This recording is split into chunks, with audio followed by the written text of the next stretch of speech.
Staring at the tree, whiskey in hand, Pete was pleased that this year would be different from the last. It had been the strangest time of his life, but he truly felt like things were finally coming together.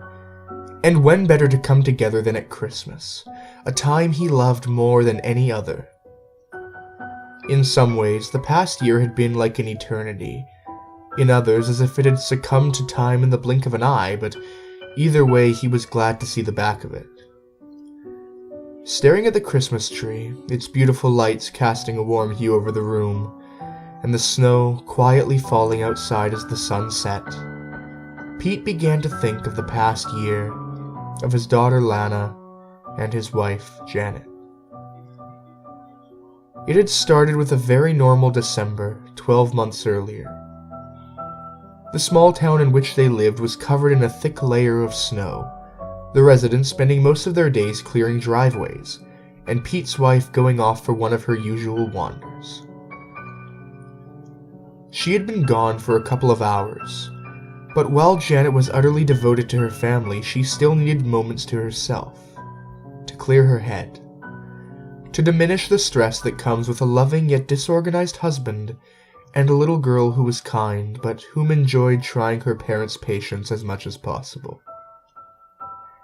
When the tensions of a domestic life clouded her feelings or began to weigh on her spirits, Janet would wander out of the back door into the fields and woodlands which characterized the entire area, and trek for a little while through the pines which dotted the landscape. It therefore wasn't unusual for her to be gone for fairly long periods, especially since it was around that time of year when she would take it upon herself to choose the Christmas tree. No matter how much Pete or Lana asked to help out, this was Janet's job. She loved the tradition of it, the process of choosing the best possible tree, cutting it down, and then seeing the bright smiles on her family's faces as they would gleefully take the tree indoors and decorate it with sparkling glitter garlands, warm glowing lights, and an array of festive baubles. It was a small highland town where they lived, far away from any major city, but Janet and the rest of her family loved their home. The simplicity of it, the feeling of being an integral part of a close-knit community, and of course the beautiful surroundings. Lush during the Scottish summer and cold, crisp, stark, but yet awe-inspiring in the winter. Most importantly, she loved the pine woods nearby, specifically a collection of trees which sat at the top of a small hill within walking distance from the house, perfect for picking a Christmas tree. She would return there each year, and while their numbers thinned due to a few other neighbors going there for the exact same purpose, there were enough trees to last a good many years. When she had been gone for 3 hours, Pete began to grow nervous, as this was longer than usual, and since it was getting dark, he took it upon himself to venture outside, telling Lana to lock the doors after him, and that he would not be long. Lana laughed when he told her that he expected that Mummy was struggling through the snow with a huge tree, bigger than any other they had ever had. Pete loved to see the excitement in his daughter's face at this time of year, and he told her to watch from her bedroom window to see what they would bring back. With this, she excitedly ran up the stairs straight to her window, before he had to call her back down to lock the door. Gazing at the beautiful tree, he could remember that night like it was yesterday. The snow was crisp on the ground and crunched under his feet as it began to freeze. Small flakes fell from the sky occasionally, but Janet's footprints remained uncovered. Even without them, Pete knew where they were headed. The hill where Janet returned each year was only a 40-minute hike away. She would pick a pine tree from there. In fact, sometimes she picked two. One around 6 foot, and the other a young tree about half the size, if they could find one suitable. It was difficult at times to find smaller trees, as they seemed to be rare in that area. Everyone in the town seemed to like the idea of having a small tree in their children's bedrooms, so people would climb up there with an axe and take what they wanted, so there weren't as many at hand. Lana at one time had thought it was sad to cut down and kill the trees just for people to look at, but Pete explained to her about tradition, and that he was sure more would grow back. With time, she forgot this protest and looked forward to the years when she could have one. If a smaller tree couldn't be found, they had a lovely synthetic one which would sit at her window. Secretly, she loved this just as much. But as her father had said, tradition is tradition. The larger tree would be placed in the living room and adorned with an assortment of baubles, glittering decorations, and lights. The other, in Lana's room, would be sprayed with a can of fake snow and covered in hanging candy sticks and chocolates. Although she was always told she could only have one a day before bed as a treat. Of course, occasionally, she would break this rule and just hope no one would notice. Janet could always tell, but she would let it go. Christmas time was the best of times after all, and it was so brief. As Pete approached the hill, he knew something was wrong. He felt it in his bones. As he climbed, the snow began to fall in greater volume and the sky dimmed with it. Standing at the humble summit, a stillness spread. Silence interrupted momentarily by the almost audible patter of snowflakes floating gently to the ground. He followed the footprints now with purpose, knowing that if the snowfall increased, that it would be nearly impossible to find Janet. Twilight fell, covering everything in a dark blue wisp of color as the frost began to nip at his now rosy cheeks. The footprints bobbed and weaved their way through the huge pines, finally stopping next to a wonderfully thick and vibrant tree, one which was perfectly suited for their purposes, the perfect size, almost 7 foot tall, a deep, life-filled green, and a thick abundance of branches and pines which made it almost impossible to visually penetrate its cover in such a light. But yet Janet was nowhere to be seen, and as far as Pete could tell, there were no other tracks in the snow leading away in any direction. She had most certainly been here, but where had she gone? This was both puzzling and worrying. It seemed impossible, but there they were. Janet's last 2 footprints engraved in the ground, but the snow all around, virgin, undisturbed, and lacking all signs of life. It was as if she had just vanished into the night. Looking at the base of the tree, Pete ran his fingers over a deep gash in its trunk. There was no doubt about it. Janet had taken a few swipes at it with her axe. Then, for some unknown reason, she had left, or perhaps moved on to a tree she felt was more suitable. Surely not, though. This tree was perfect. That must have been it, though. She must have moved on. Perhaps there was some random, freakish flurry of snow which covered her tracks. Yes, that must have been it, but Pete knew this was wishful thinking. He had lived there for years, and in all of that time he had never seen such a thing. Then he saw it. Several meters away, lying in the snow, was Janet's axe. He rushed over to the object, falling once as the snow deepened. Rising to his feet, it was now unmistakable. Yes, it was partially covered in snow, but it was Janet's axe all right. It lay there much like the footprints, isolated but with the absence of any human imprints. It was as if the tool had been dropped from a great height, but Pete did not care to speculate. A sense of growing worry permeated his mind as he thought of Janet lying somewhere, injured, increased his anxiety. Shouting his wife's name repeatedly drew no reply as darkness now began to creep ever closer. If she was hurt, he would have to raise the alarm and get the town out looking for her, along with mountain rescue. She wouldn't survive long in the snow, in that biting cold. At this thought, the panic grew, worry, fear, hurt that can only be felt through love. With torch in hand, he continued in the direction the axe had taken him.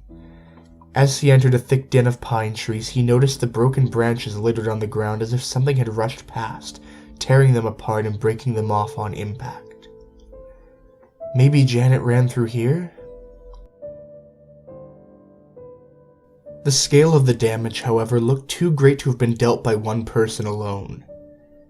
Had he been in any other country, he would have assumed a bear was nearby, but they had been hunted to extinction in Scotland long ago, along with the wolves and any other predators. For a moment, his torch reflected off of something scuttling under a bush, but it looked more like an insect than anything else, and again, far too small to cause such devastation. Pete fixed his scarf, trying to cover his face as the frost bit deeper, but just as he did so, something caught his eye. Something on the ground.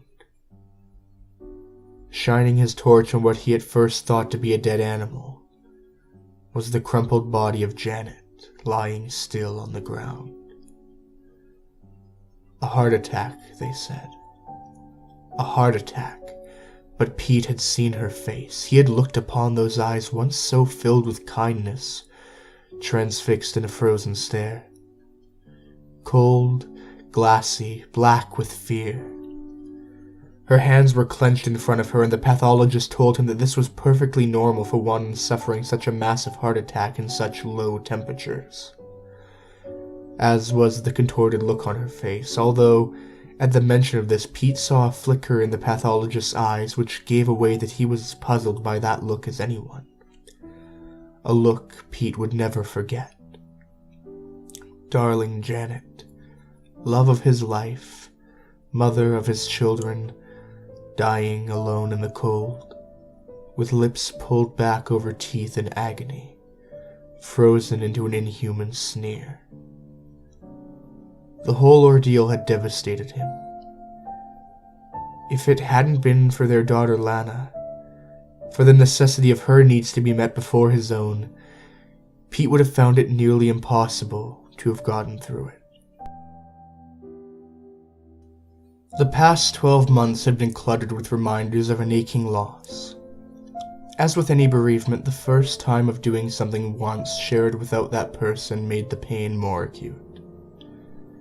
The first Christmas, the first day at work, the first walk to school, the first family get-together. Every person's face etched in concern, accompanied by the usual well-meaning but empty traditions of, "How are you holding up? It must have been so difficult," and "If there's anything I can do." Helping his daughter through the loss of her mother was all he had to make sure he could face another day. But that stopped now. They had been through the horror, through the denial, through the silent meals, through the lonely cries of despair at night, through the birthdays empty and somber. They had been through it all. All these firsts were over.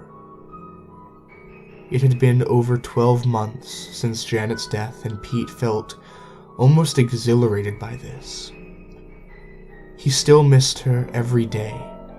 The pain would never truly leave him, but the feeling of accomplishment, of strength, something which he thought had deserted him, that he had endured, filled him for the first time with thoughts of the future. Thoughts that life does indeed go on, even when our dearest have gone before us. And what of his beautiful daughter? Dear, kind Lana.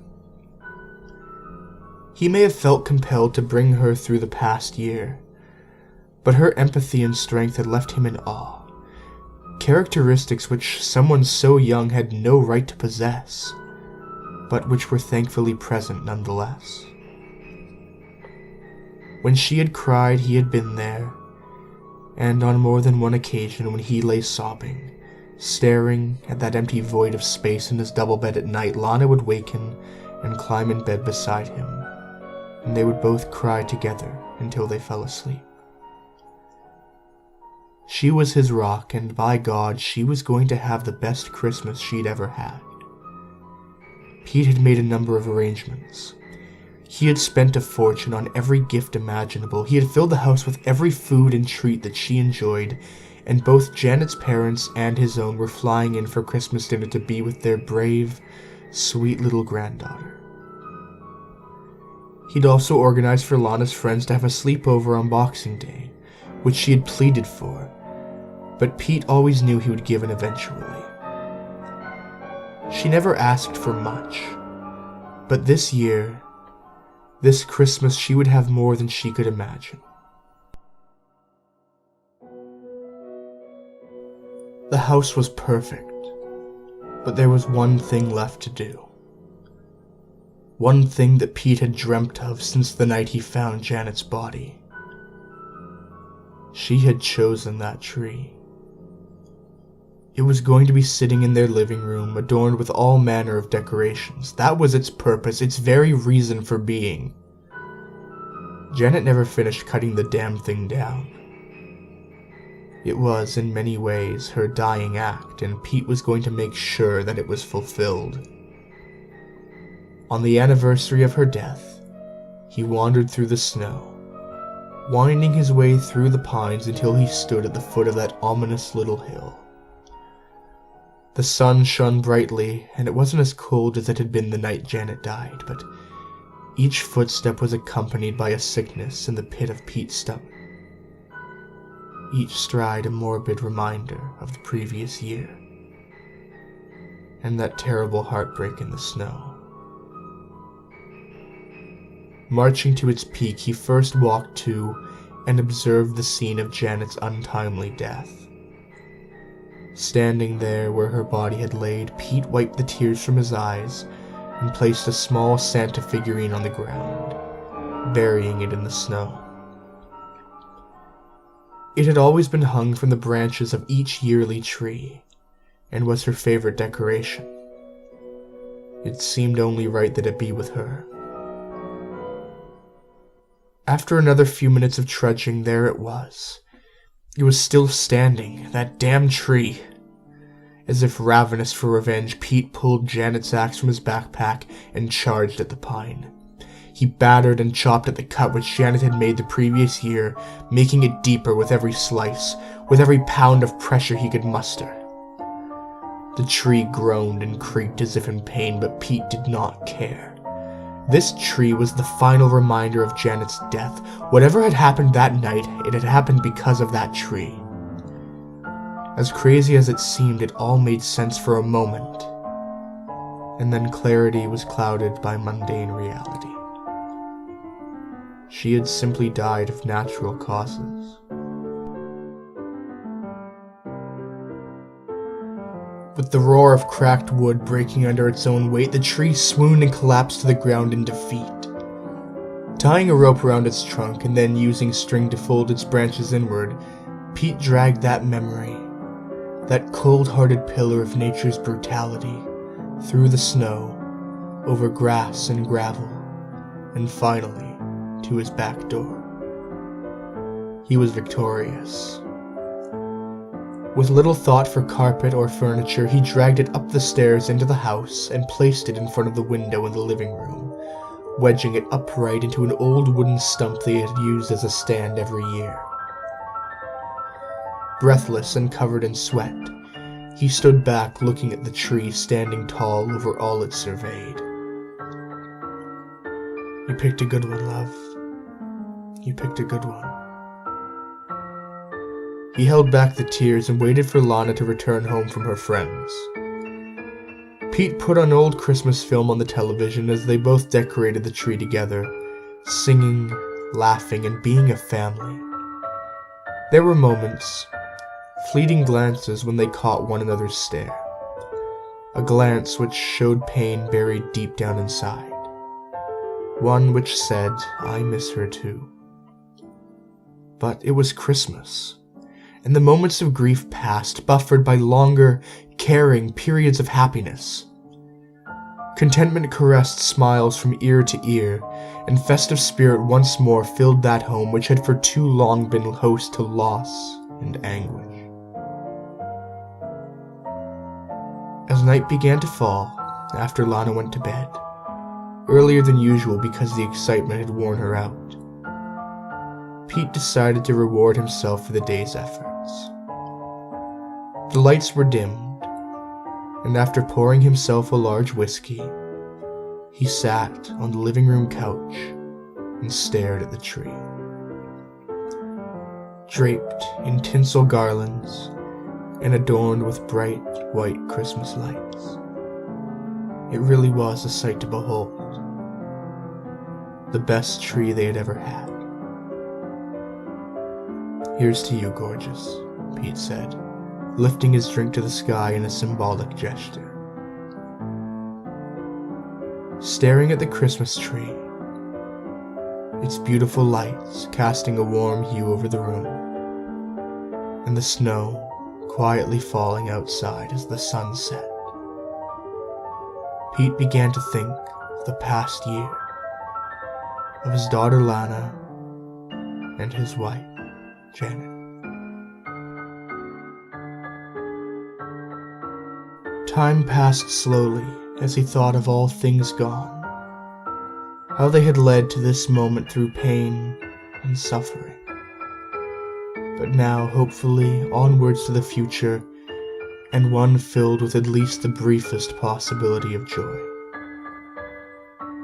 The glow from the tree reflected off of the window, but it penetrated far enough to illuminate the now thick blur of snow, falling to the ground silently outside.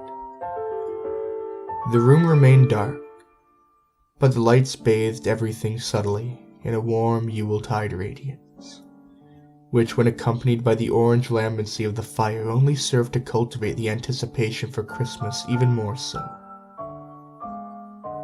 For the first time in a year, Pete was happy. Something bothered him, though. There was a slight apprehension or annoyance at the back of his mind, something which was spoiling the display. Sipping at his whiskey, casting a glance at the entire room, he finally saw what the problem was. Two of the Christmas tree lights were occasionally flickering. Not constantly, but often enough to be noticeable, and more importantly, aggravating. Downing the rest of his drink, Pete rose to his feet, now feeling the aches in his muscles from the effort exerted while dragging that thing all the way home from the hill. Walking over to the tree, the lights were indeed flickering, but there was something unusual about them.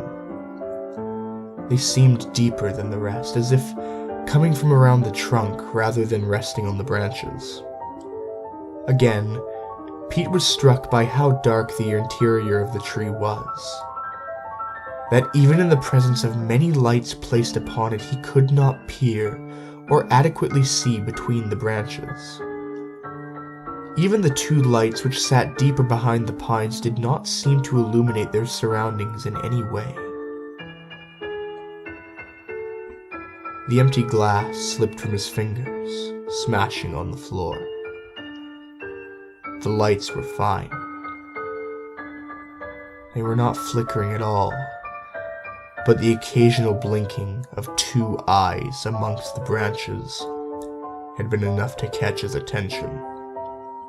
He froze to the spot, and it was as if the room grew somehow darker. Something stirred between the pines, between the knotted wood and the scratched, porous surface. Something lived there. A feeling of utter paralysis now took hold. His feet firmly glued to the ground as the two eyes slowly pushed forward. Creaking and cracking, a face revealed itself from between the pine-covered branches as if seeping out from its innermost visceral point. Mold-covered, ancient, its features twisted in rage. Fear began to course through Pete's veins.